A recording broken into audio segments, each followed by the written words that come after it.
Hello, chefs. This is Chef's PSA. I'm your host, André Natera. On today's episode, I have Arjav Ezekiel and Tracy Malek Ezekiel. They're the co-owners of BIRDIE'S restaurant in Austin, Texas, which was Food & Wine Magazine's Restaurant of the Year in 2023. Chef Tracy was a finalist for the James Beard Foundation Best Chef Texas in 2024, and Arjav was a semifinalist for the James Beard Foundation Award for Beverage Service in 2025. Between the two of them, they have a tremendous amount of accolades. In this episode, we keep it simple, but it's a great conversation. We talk about hospitality and cooking. Stay tuned.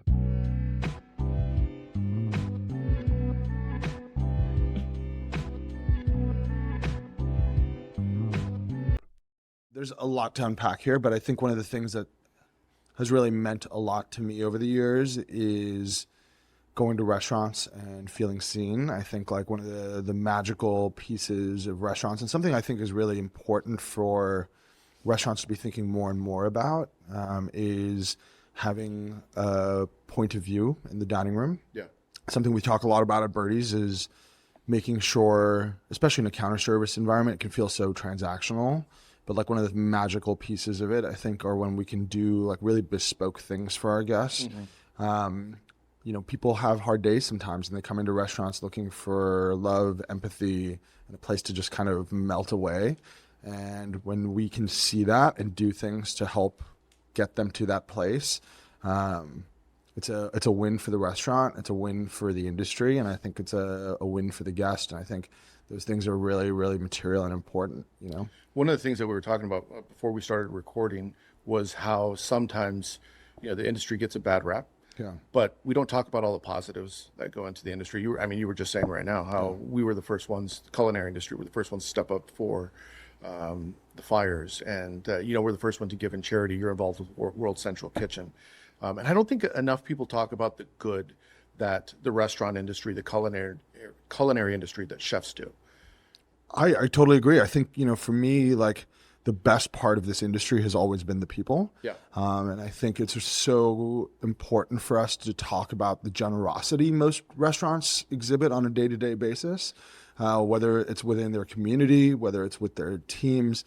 We went through this period of reckoning, I think, with the toxicity conversation, but I think we're mostly out of it now. And I think it's really, really important for us to be talking about all the good restaurants do.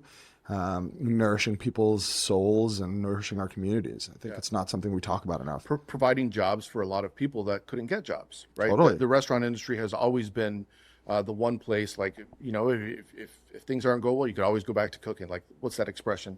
As long as if you know how to cook, you'll always have a job or something like that. It's true. Yeah. Yeah, look at, the LA fires, any kind of issue that happens, restaurant folks always step up. And as most people know, restaurateurs typically aren't in it to get rich. We do it because we love it and we have a passion for the craft of cooking and or of taking care of people. And I think that generosity and that level of humanity really comes out. Yeah. And, whenever I see it, something terrible that happens, I have so much pride in our industry in the way that, our fellow restaurateurs step up, help out, and these aren't, as we know, restaurants, they're not gazillionaires. They're not these big fancy companies with a ton of money, but it's all just kind of that attitude of like, let's do what we can. Let's help people. Let's do the right thing. And I love that. It's funny. You say, we're not gazillionaires, the restaurant industry, but it seems to be like the number one gripe that a lot of cooks and chefs have when they're coming into the industry is like, I can make no money. I have to work 2 jobs. I'm sure this conversation has come up a lot. Have you figured out a way to solve that issue? Because I don't talk about it often because it's like, I don't have a solution. Restaurants have small margins. Yeah. You have to deal with food costs, labor costs. You have to have a busy restaurant, and your restaurant's very busy, but not all restaurants are busy every day, right? And it's one of the more challenging things is that I often get presented with the challenge, like, how would I solve it? It's like, well, I don't have an answer. That's why I don't talk about it enough, because I don't know how you solve it. Well, I don't know if we've solved it. I think we have bridged the gap. Yeah. And I think one of the most important things, you mentioned it, is talking about margin. You can't do anything before you start thinking about your margin, right? So like our intent with doing kind of a counter service fine dining restaurant with a big wine list was we have to shift a little bit of the burden onto the guests and say this is maybe a little less convenient than having like a reservation and a plan. But that means is we get to be an extremely lean labor model. And one of the benefits of being in Texas is we don't take the tip to minimum, like the tip credit. So everybody at Birdie's starts off at between $8 and $9 an hour plus tips. Then the benefit of that is that like the cooks get tipped out, the dishwashers get tipped out. All full time, Yeah. 5,000 employees. Correct. And the benefit of that is that like it's based on the number of hours you work. And I think it's really important to build a meritocracy and a merit-based system. And the benefit for us is like we always ask ourselves, is this good for the restaurant? Is this good for our team? Is this good for our community? And is this good for our investors in that order? And I think, oftentimes like restaurateurs begin the conversation with, I want to take care of my team. And that is a really important thing to start with, but you can't really take care of your team if you can't take care of yourself. We often use the analogy of like making sure the oxygen mask is on yourself before you put it on, your kid. But like, I think one of the things we talked about toxicity a little bit, I think part of the toxicity, like my thesis behind why there was so much toxicity, so there's a lot of pressure on ownership and there's a lot of pressure on the chefs and the owners of restaurants because margins are so thin. So till you can solve for the margin issue, you can't really solve for anything else. Yeah, and that's the thing that most people don't talk about. It really is. You have an immense amount of pressure, top and bottom. Top pressure coming from investors, owners, chef. We need to make food costs, labor's too high, whatever. And then bottom compression. It's like, can I get a day off? I need the weekends off. Hey, so and so is being mean to me. So, and then sometimes chefs have meltdowns and you wonder why. It's like, well, it's not an easy job. There's a lot of pressure involved, and there's a big financial investment that usually goes into a restaurant, and then a small margin on the back end. So, but like one of the things we did was like we knew that, and we made a conscious effort not to overinvest. We bought our plates from Crate and Barrel for $1.99 each when we opened. And then we like realized we could buy better things. Like we're upgrading our sound system next week for the first time because the first sound system we bought was like a bunch of Bose speakers like tethered together by wireless that obviously doesn't work that great, but it was enough to open the restaurant. You know what I mean? Yeah. And I think a house party vibe. Yeah. I'll tell you what, I know we glossed over it, and I know your restaurant, but a lot of people that are listening don't know your restaurant. And I think you have one of the most unique models for any restaurant. Can you explain... Like I want to explain everything, like from the arrival experience to what it looks like, and for someone that's never been to Birdie's, what to expect when they go, and what the thought process was in creating that system of a restaurant. Sure. So we wanted to have and create everything we loved about a restaurant, but remove some of the things we didn't need to have. So we call Birdie's fine dining counter service. So you arrived at Birdie's, maybe there's a line on a busy Friday, Saturday, maybe there's not, it just depends on the day. When the line's long, we do what we call wine in line. We also serve non-alcoholic beverages in line. So people can, have a drink and stay hydrated while they're waiting and catch up with their friends. No reservations? No reservations. No reservations. Show up. Just show up. And then you order at the counter. The counter person just explains and spiels the menu, who we are, what we do. And then once you place your order, you grab your flag, and then you pick a seat, inside or outside. So the inside's 25 seats, outside's 50-ish seats.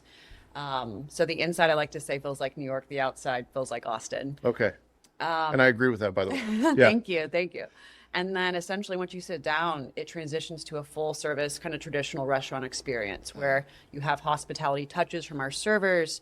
Our dining room team is just so amazing and warm, and checking up on things. Do you need another beverage, another dish? The way I pace things, whether it's myself or my executive sous chef expediting that night, we expedite like it's a normal fine dining restaurant where we don't, if you order, let's say 7 things, everything isn't order fired all at once. We'll course it out. So it's a nice experience. Of course, if someone has kids, we try to, go that extra mile and, hey, do you need to be out quickly? Do you have an out by time? Because we have a toddler and we know sometimes when we're dining with him, we got to go. So we really just try to we try to be a neighborhood spot that's elevated. And that's what we just wanted to create. You can have a fantastic bottle of wine, or you could have a Miller High Life. Yeah. And so if someone's coming in and they're ordering and they have allergies, how do you handle that? Just curious, because like it's probably an issue. Yeah, well, especially because I change the menu all the time. Right. And it's always hard to keep up. So it's always a conversation where, thankfully, the way our restaurant's laid out is the counter person is like 7 feet away from Expo. So they can just say, hey, double confirming, we can do XYZ dishes. It's these allergies. We'll do a verbal confirmation. And then they'll also indicate on the ticket, we have an allergy stamp. We'll notate that on the ticket as well, make that exception, whatever it is, if it's what type of allergy, if it's like a cross-contamination issue, and then we kind of go from there. And I mean, out of curiosity, I've never seen this model, by the way. I think yours was the first time I've ever seen it, where you're doing elevated fine dining, but you're ordering at a counter. Is this something that you came up with, or had it been done before? I'm just curious. I've never seen it. So we were inspired by some places at lunch in Los Angeles. Squirrel and Destroyer were the two big ones, serving elevated, really thoughtful, delicious food from the counter service model. We had never seen it done for dinner or with an extensive beverage program. How many wine bottles are on the list? And we have like 350 bottles on the list at any given time. But I think, to kind of close the loop on what Tracy's talking about, I think the thing that was always missing to me in those counter service restaurants was hospitality. And I think that's really the edge that kind of, I think, has been the secret sauce to like what has made our restaurant, work for us, is that it's a reflection at the end of the day of the two of us. And we wanted to feel like an extension of our home to some degree. So, Yeah. I think for better or worse, like all our quirks, our idiosyncrasies are reflected in the restaurant in many ways. And I think, for me, like the most important thing at a restaurant has always been getting a sense as to like a personality. Like I think there's restaurants you walk into and you're like, oh, like I feel connected to this person because I feel like I know what kind of music they listen to, what kind of car they drive, what kind of clothes they wear, based on just like the way and the vibe of the restaurant. And I think for us, like the restaurant had to have a level of warmth to it because I grew up in an Indian family, and like food and hospitality were like inextricably linked. And I think the way our restaurant has always operated is one, like there's some rules around hospitality, right? Like we treat solo diners, for example, like royalty. I think it's like the ultimate compliment when someone wants to eat at your restaurant by themselves with a book. So we always do something special for them. But I think the difference is, and I preach this all the time, is like when it's someone's birthday, for example, it is so easy to just send them an extra dessert. Happy birthday on a plate and I with think, chocolate. and to me, that feels lazy. It's lazy. Yeah. And I think one of the things we've like really tried to incorporate is like find out more, ask questions, be good listeners. Like those are the things we talk about. Even in the spiel, like when someone greets you when you sit down after you place your order, there's a formula where people are allowed to improvise around to make it themselves. But we need to be hitting these 4 points. And one of them is active listening, which is, have you been here before? I have. Okay, then ask a follow-up question. That's not good enough. When was the last time you were here? Right? So we have a little more data, and we always, like the thing we always say is always be collecting dots, so you can always be connecting dots. And part of that is like, okay, what year were you born? Oh, you were born in 1987. Hey, do we have any like Madeira from 1987 that we can pour them as a little treat at the end? That feels like a way more notable birthday gift than putting a happy birthday candle on something. When I ate at your restaurant, I thought it was some of the most intuitive service that I've had, probably in Austin, if I'm being very honest. Like I don't think I've had a better service experience. I mean, arguably in quite some time. And I'm saying in Austin, but I'm also thinking in other cities. I'm like, I mean, I could argue that it's really one of the best.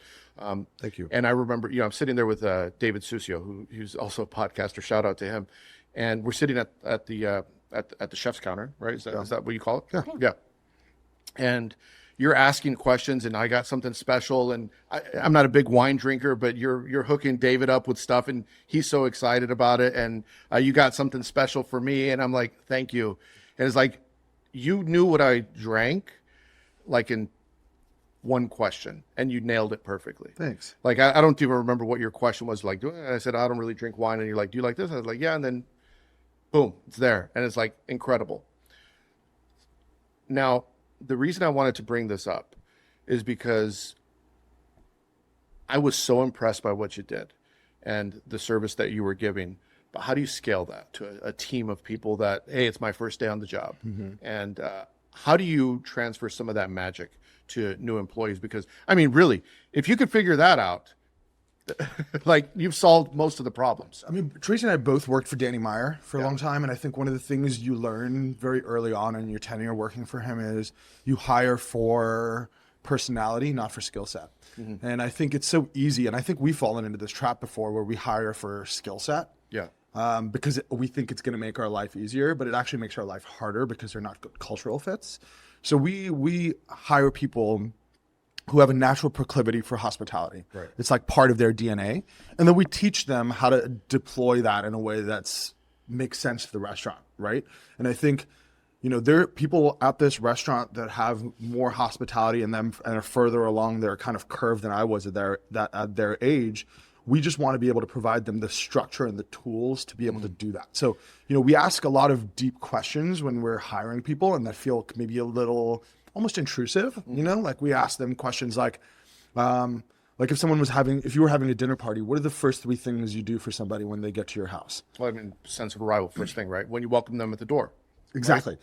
But like, you can tell them but someone's like, first thing we do is we offer to take their coats, offer them a beverage, and then we sit them down and offer them a little snack while we kind of catch up before dinner. Yeah. That's like, oh, okay, there's a template here for like, you understand hospitality intuitively. I don't have to teach you those things, you know? So like, I think part of it is being, again, a good question asker and then listening actively to what people say. But it's so interesting what you're talking about, how you were talking about earlier, connecting the dots, like ask this question and what's the follow-up? I know this from doing podcasts and having, you know, a bunch of friends and all I do is talk to people. That's my job now, is a lot of people don't know how to communicate. Yeah. So how do you teach someone that's 21 years old? It's their second job right out of college and they're working for you. It's like, how do you teach them? Like they think they know how to have a conversation and connect the dots, but you're watching them and they don't. So how do you give them those skills? Is there like a blueprint that you give people for that? Constant gentle pressure. Yeah, there you go. Yeah. It's like you know, we're still growing. Like we have an executive coach now that has like helped us grow tremendously over the last year, become better communicators within like our relationship, within our work relationship, within like the management group, you know? So I think it's so easy to be like, well, I'm good at this, therefore, but like the truth is like, none of us are great at anything and we're always trying to achieve that. Yeah. And like, that's the fuel that keeps us going. And I think Tracy's cooking is reflective of that. Like her cooking style, you know, some of the dishes she cooks today compared to like even the dishes she cooked during the opening menu, there's an evolution and confidence that you continue to see in her like cooking. Like my communication has gotten better and better over the last few years. I think her communication's gotten better, but I think part of it is just like, if our, you know, we're in our business every day and people see us pushing all the time. So, and it's kind of like the like Kobe, Steph Curry, like those analogies, because it's like, if the best player on your team is the hardest worker, then there's no reason for you not to take coaching. You know what I mean? If we're taking coaching every day. Yeah.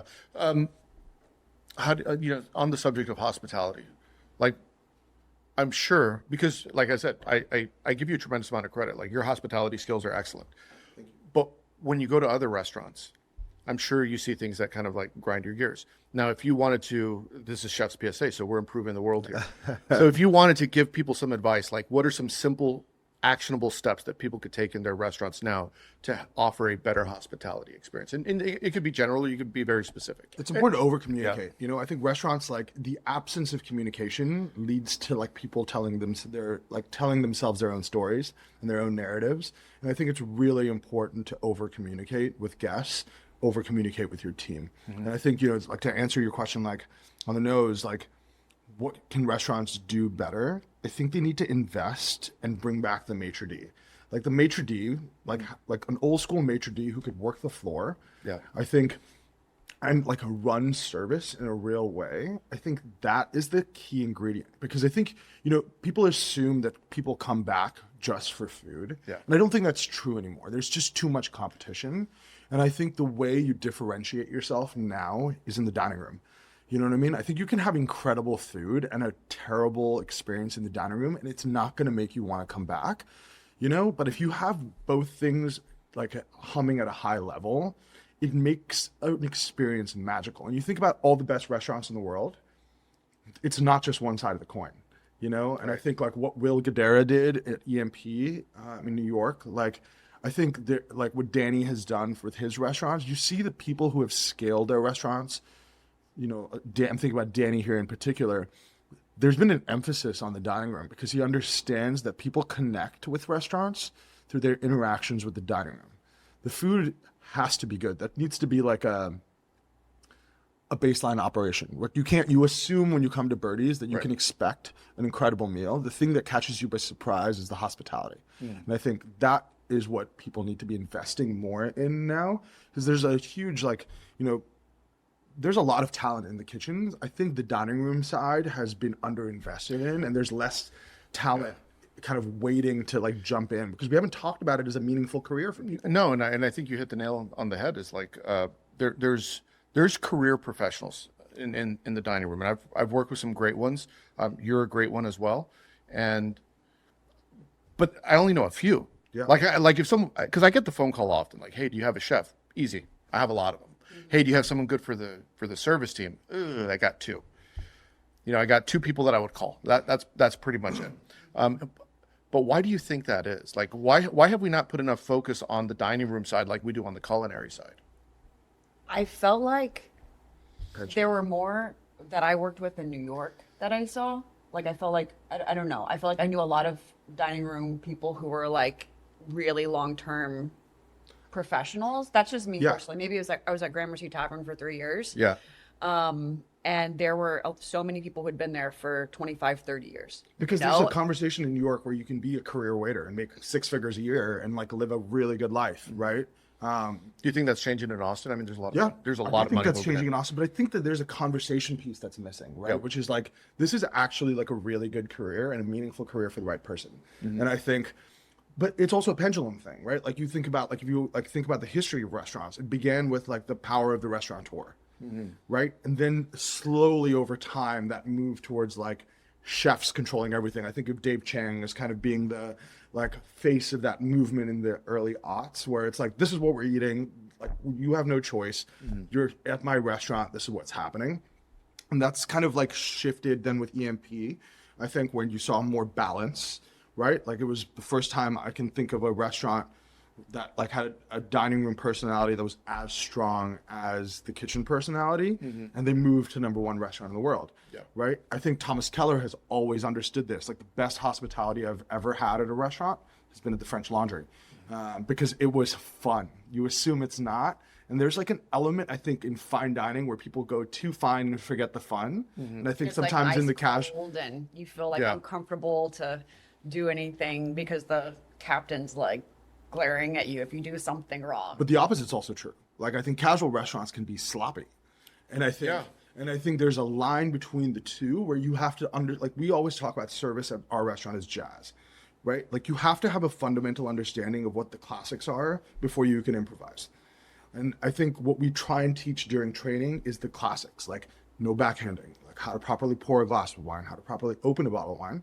But then we allow people to break those rules depending on what service is doing on a given night. If we're rocking, I'm not going to bust your chops about like backhanding someone. When we're slow, I will. Like, what's your excuse? You know what I mean? And I think those are the kind of things we think about a lot. But like for us, our service is predicated on her food, right? Our wine list is predicated on the kitchen. So like, for us, like we take our cues from the way Tracy's leading, Tracy's cooking. There's a lot of things for us because we're a partnership where like everything she's doing has to be reflected in the dining room, which is Tracy's food is really precise, deeply technical, but on the outside looks simple and effortless. And the same thing needs to be true in the dining room where everything is rooted in a lot of technical elements, but it should feel effortless and fun. Which brings me to your food. I was talking with someone. I was in Charleston last week, and I was having a good conversation with someone. We were talking about Gramercy Tavern, and the the guy that I was talking to was talking about how great Gramercy is and how the food is just amazing, blah blah blah. He was trying to explain what it is, like he was trying to put it in a box. And then I had mentioned your food in conversation, and then I was like trying to put it in a box, like your food. And I'll tell you how I described your food. So I hope that I did it justice. Okay. I said, your food tastes like if you have a chef that's extremely talented and they invited you over to their house and they cooked for you like they loved you. That's what your food tastes like. Oh my gosh, I'm gonna cry. That's so nice. Thank you. Yeah, that's what I explained. It's like they're not cooking to show off. They're cooking because they love you. A really talented chef cooking like they love you. That's your food. Thank you. And when I ate at the counter there, I was sitting, with David Stu, who's also an extremely talented chef. Worked in Meadowwood, 3 Michelin stars. Like he's great. He's a badass. He's a total badass. Ran Charter Oak. He knows food. Yeah. And when we were like chefs do, we're looking at the food, and you sent over a fish dish. I don't remember exactly what was on it, but it was a seared fish and maybe some beans underneath. And he says, "You see this fish?" I said, "Yeah." He's like, "A lot of chefs would say it needs a little more this or it needs a little more that." And he says, "And they'd be fucking idiots because this is perfect." And I tend to agree with him. Every single course that you sent out was just seasoned well. It was technical. It was beautiful. It was delicious. It was cooked right. But it was also not silly. I don't know how else to explain it. Like it wasn't silly. Yeah. And you also served a soup course, which I think we were talking about this. Like, what happened to soup? Like, soup used to be cool. When did soup not become cool Let's bring anymore? soup back, people. Yeah. Yeah. But anyway, I just wanted to make sure I told you. you that your food was really incredible. And one more thing that I want to say, because obviously I'm in the business too, and I have a whole podcast about my strong opinions, right? It's what I do for a living is I have strong opinions about how kitchens are run, and I'm not always right. But one of the things that I saw is every single time I'm watching you and I'm watching your cooks in the kitchen, and it's like the way they're slicing the meat. So the cook that was right in front of me has his board and he's slicing and he wipes it down, and then he puts it on a little tray, with I don't know if it was a C-fold or serviette, but he's dabbing it. Mm-hmm. And then the other cook is over here tossing the pasta in the pan a lot of time to emulsify a little pasta water, squeeze lemon taste. Nope. And I'm watching all that is like, what's interesting to the person that's not a chef, this is getting lost on them, but to the person that is a chef and understands what's happening here is like, needs acid. Emulsify the pasta with the sauce, drain the steak. And there's so much little technical details that are required to make really delicious, simple food seem effortless. But it's extremely complicated because there was I was seeing about 100 little things that you did in the kitchen that made it look that I know are hard, but when it's on the plate, you made it look easy. It's just fish with, That's all it is. It's all in it, but it's like, no. Yeah. There was about 1,000 little things that had to happen for that. Oh, it's just fish. So anyway. Yeah. So I think something I always say is simple isn't easy. Yeah. And I know it's a common phrase with a lot of chefs. And a lot of new cooks kind of take a minute to, get a grasp of our cuisine, really, which is really a respect for tradition of French technique. And a lot of kind of like Roger Verger and a lot of chefs of that movement in France are really inspiring to me. Mm-hmm. A lot of reductions of juices and things like that. So it's not all dairy. That in conjunction with being inspired by the Italian grandmother. So there's a little bit of a tension on the menu, whereas the Italian, like the pastas, for example, I don't do anything weird. I'm not going to put what I would call maybe a silly, I don't want to judge another chef, but for me, a not necessary garnish on something that doesn't make sense or that's not rooted in tradition of an Italian grandmother of a certain region of Italy. Maybe I'm using something that's growing here that might not be growing in Italy, but we do get a lot of the same ingredients growing. Sometimes we get different ones. And so for me, it's like, okay, what are local farmers growing? That's the inspiration for the dish under the umbrella of what an Italian grandmother would do. And so understanding, and then certain Italian dishes, like sometimes we'll do this like a broccoli with like anchovy and garlic. Very simple Roman inspired dish.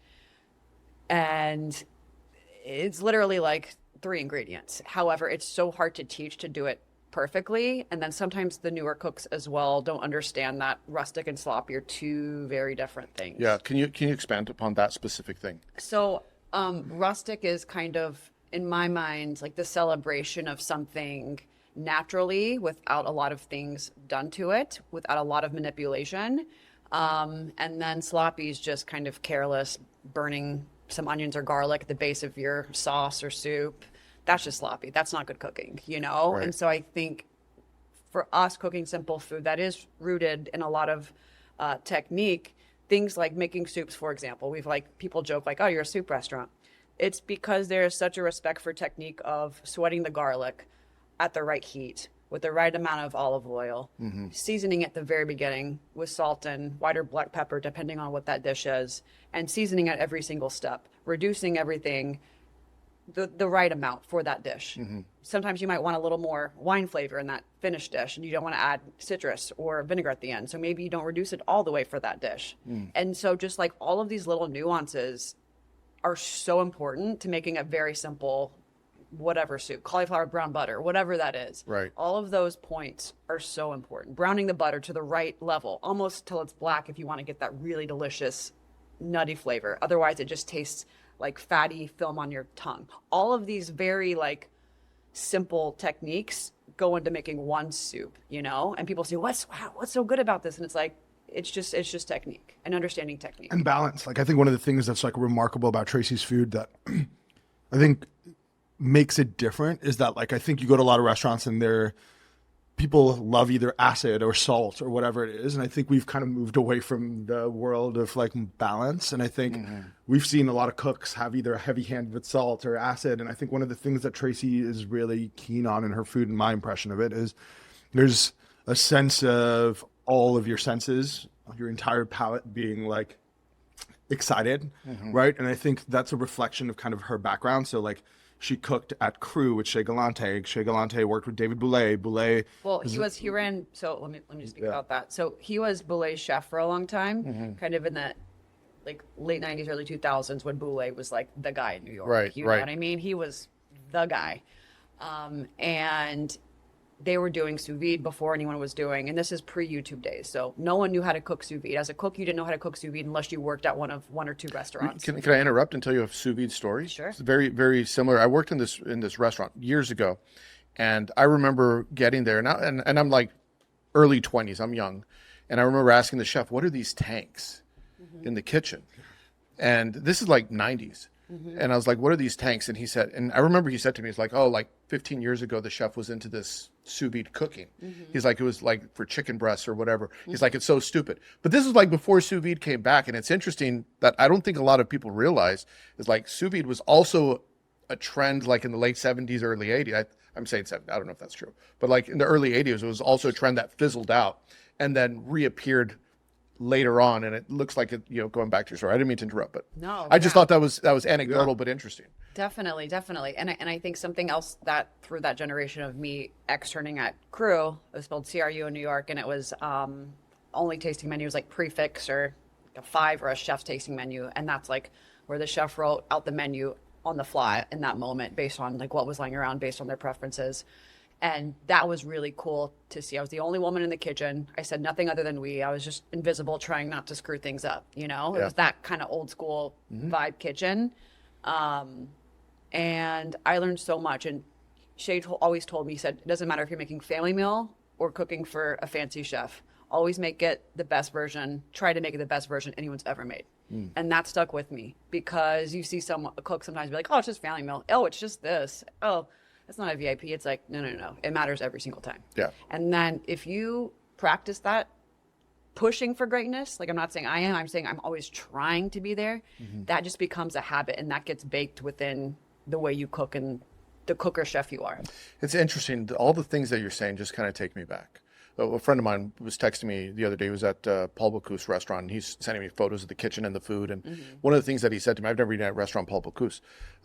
He said, I said, how was it? He's like, great, best meal I've probably ever had of that style. He's like, what's interesting about it is I understand what that food is supposed to taste like now. He's like, because you've had these dishes, but they weren't made the way they were supposed to. Yeah. It's like, I understand what that food is supposed to taste like. And when I had your food, specifically, and I've been thinking about this actually a lot, because how it relates to me, and I'm not a chef anymore, but I've been thinking I want to do a pop-up or something like that. You're always a chef. Yeah. Still, I mean, like my friend says, like once a chef, always a chef. But you know what I mean? I'm not an active chef. I'm a chef podcaster. But one of the things I think about food is like, if I had to do a pop-up, because I was like sketching stuff, I was like, if I had to do a pop-up right now, I was like, what would I do? Because I look at all the food today, and I don't want to say it all looks the same, but it follows a formula. Yeah. There's definitely a formula of today's hottest restaurants. They follow a formula. And I was like, well, if I had to follow a formula that didn't feel like that one, what would I do? I was like, I'd just cook how we used to and present it differently. Mm-hmm. Like I would just cook, because I feel like we're not cooking the way that we used to 15, 20, 30 years ago. Like food is not that way anymore. Yeah. Like you were talking about, sweating, the very fancy dial on the stove to just turn it down, right? Turn it down. It doesn't always have to be on full blast. Right. Just going back to cooking that food. And what's interesting to me is like, when I tried your food, it took me back to, an era in cooking where like it was like the flavors of a generation, but it was new. And the reason I feel like it's new is because people don't cook like that anymore. So, kudos to you. I think the food that you do is beautiful, but thank you. And maybe also why it feels new is because I've received this like kind of, I wouldn't say I'm like from the old school or anything. I started cooking 20 years ago this year, actually, in Chicago. But I did learn from, it wasn't this generation. It was the old school teaching me, you know what I mean? Yes. And I've been fortunate enough to work with a lot of fantastic chefs. And, for me, sorry, what was I saying? I just talking about being really like steeped in the old school, and he was complimenting. Oh, yeah, thanks. So what makes it feel maybe a little new is like the playlist. I make most of the playlists, and it's like, I'll title the playlist like late 90s alternative vibes, or junior high R&B, and it's like moments of my life, and it feels like you're coming to our house, and maybe early on it's like, I don't know, Neil Young, and then later at night it's some kind of hip hop, or whatever it is, based on like the vibe and how the night's feeling. And I think those personal touches, we have an open kitchen, like you said, you set the counter, that connectivity, I think it makes it feel a little fresh, because those restaurants that we worked at or whatever, they didn't have a casual element. It was just all like these beautiful dining rooms and these fancy schmancy plates, and we don't serve on fancy schmancy plates, So we make a lot of practical choices for the business so we can be healthy and take care of our team. But then we still cook the food, use the ingredients. I use a lot of fancy Italian olive oils, and Arjav has an amazing wine list. And so we do the things that are, I think, magical about the old school, but then do it our way with our voice, which is, the music's a little bit louder, and we try to speak positively rather than having meltdowns, and I'm not perfect. And if I say something that feels, not, completely 100% my best, I'll always, apologize right away and be like, I'm sorry, I had a moment, and, clear the air right away. Yeah. And I'll never pretend like I'm perfect, but I think really trying to lead kindly and humanly is really important. It's funny though, like, one of the things people tell both of us is that we're like very intense people. And it's funny because in the context of like our previous careers in New York, we were the chillest people at our restaurants. Yeah. So it's just, I wasn't chill. I was pretty chill guy. Not chill. I mean, compared to like Arjav. some of the people I worked with, I was. Okay. I'm sorry. Respectfully disagree. You're not a chill person. Okay. But like, it's funny because like I've always had a point of view. Yeah. Right. And I think like Tracy's always had a point of view. And I think like what the thing I've said to people, like, when people ask like, hey, should I open a restaurant right now? I think the thing that like, I think this is an important thing for cooks to hear is that Tracy was 38 when we opened BIRDIE'S. Yeah. I was 34, and I think we both fell into this like trap where we're like, we're not successful unless we open a restaurant by the time we're 30. And I think the truth is you're not ready to open a restaurant till you have a clear sense as to what you want to do and the story you want to tell, both through your cooking, from like a clear understanding of like how to run a business and how to be a leader. And I think those three things, you can't just choose one of those three things and say, well, I have a cool concept. Concepts live and die. Yeah. You know what I mean? If you want to build a timeless restaurant, a restaurant that'll last forever, I think it's really important to understand what drives you. And I think I would implore more cooks to say, you know what, I want to learn from the best for a longer period of time, so I know the difference between good and bad. You know, I think people have a sense of, well, I'm ready to cook this because I have an opinion on it. We've had opinions our whole lives. We found jobs where we could share those opinions in meaningful ways and be Right now. consultant partnership. Huh? You mean now at Birdie's? No, I'm talking about even at like USAG. Like if I had something to say, I had people in the community and the organization I could say to. Did that mean that it was always taken at, face value and something was done about it? No. But I was allowed to share those opinions. And I think now we're at a place where, because we both had practice, in the dining room, in the kitchen, about like exercising some of these opinions in real life, we're like, okay, we're ready to do this now. But even then, we didn't take a huge risk. We didn't raise $1.5 million and do something crazy. We like remodeled this little corner space that we found by luck. And, we've invested in it over time, but we didn't put all our chips in it. We were like, when worst case scenario, we're like, have any chips really to put in. Put You in. kept it fair. lean and mean and scrappy. Yeah. Yeah. Normally when we wrap up the podcast, I ask a couple of questions. So I'm going to ask you, if you had a chef's PSA out there, a message that you want to get out to all the chefs, stop doing this or start doing this, like what would you say? My chef's PSA is to be yourself, to not be inspired by Instagram trends or what another chef's doing. I think you need to just reflect within yourself and do what inspires you. And if you had like a service PSA out there, I should start a service PSA page. I like this. Or hospitality PSA. Co-host something it. like that, yeah. My hospitality PSA is like, be better listeners. Yeah. I think a lot of restaurants, people will talk at you, and like my body language is like, all right, my food's dying on my, like, I don't want to hear about the provenance of this grain. My food is dying. It's getting cold. I would like to eat it. I think like I'm so used to going to restaurants now and being talked at. Like, tell me 3 ingredients, the 3 most like important components on the dish, and then walk away and leave a little mystery. If I want to ask a question, I will do it at the check-in. Right. But like, don't lead with all the stuff you learned at lineup. Wait. So normally I ask people, like, if you had a Mount Rushmore of chefs, which would be the 4 chefs on there? But since you're both here, if you had a Mount Rushmore, 2 restaurateurs and 2 chefs, who would be on it? Can I do chefs instead? You could do anything. Okay. No rules. American or it can be Anybody. Give me 2. For me, Thomas Keller and Roger Berger. Yeah. Great choices. Thank you. I mean, Thomas is the GOAT. And Roger Berger, I feel like, doesn't get talked about enough. And you know what? I got her that He's cookbook for so many fantastic chefs Right. who've been through his kitchen. Danielle, Boulet, I mean, there's a list. Yes. Have taught chefs who have taught me. And so I think a little piece of that is in Birdie's. And then all of the restaurants that people who've worked there worked at. And I think that is the magic of cooking professionally.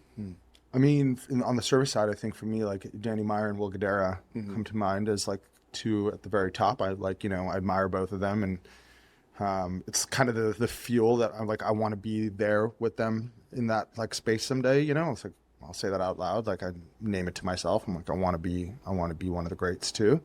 But I think, like, it's the last thing I say, because we were talking about the Mount Rushmore. Andrew Zimmern was at the restaurant yesterday, and he started his career at his cooking career at Raquel in New York, which was Thomas Keller's first restaurant. Zimmerman or Zimmern? Zimmern. Okay. The Chicago chef. Bizarre Foods guy. Bizarre Foods, yeah, okay. And he started his cooking career at Raquel. Yeah. And we were also talking about how, like, most people don't know he was a chef. Yeah. They assume he's a TV person. Bobby Flay, same kind of trap. Bobby Flay, one of the great American chefs. Grant Achatz just did a next kind of honoring Bobby. But, Right. If you don't know Bar Americain and Mesa Grill, like, those were really important restaurants. And I think it's really important for younger cooks to understand culinary history. It's something I've gotten more and more passionate about, to even teaching in the dining room. Yeah. Like, understanding where things come from, so you can then understand why you're making the decisions you're making and compare it to like what has happened in the past. Yeah. History is super important, both in life and in your career. Where can, if people want to follow along, where can people find you? My personal Instagram is at Tracy Malek, and the restaurant is at Birdie's Austin. And I'm at Arjav Ezekiel. Keep it very simple. It's just our names. Yeah. Well, we got to do this again. This was fun. Yeah, it was Super great. fun. Thanks for Wish we had having more us. time. Thank you. Yeah. I hope you enjoyed the show. You know what to do. If you're listening on Spotify, make sure you leave 5 stars, or Apple, or anywhere else. Nothing less than 5 stars. It's a 5-star podcast, and I appreciate it. That goes a long way. If you're watching on YouTube, hit the like and subscribe button. You can comment, let me know what you think. Go to chefspsa.com and hook yourself up. Get the latest books, merch, including free ebooks, my newest book, Bad Cooks Everywhere, and you can find out what we're up to at Chef's PSA. We'll see you next week. Hit the porno music. No André in the kitchen, mixing, dropping chef knowledge, no fiction, stirring up the beats, heating up the session. Listen close, classes in session.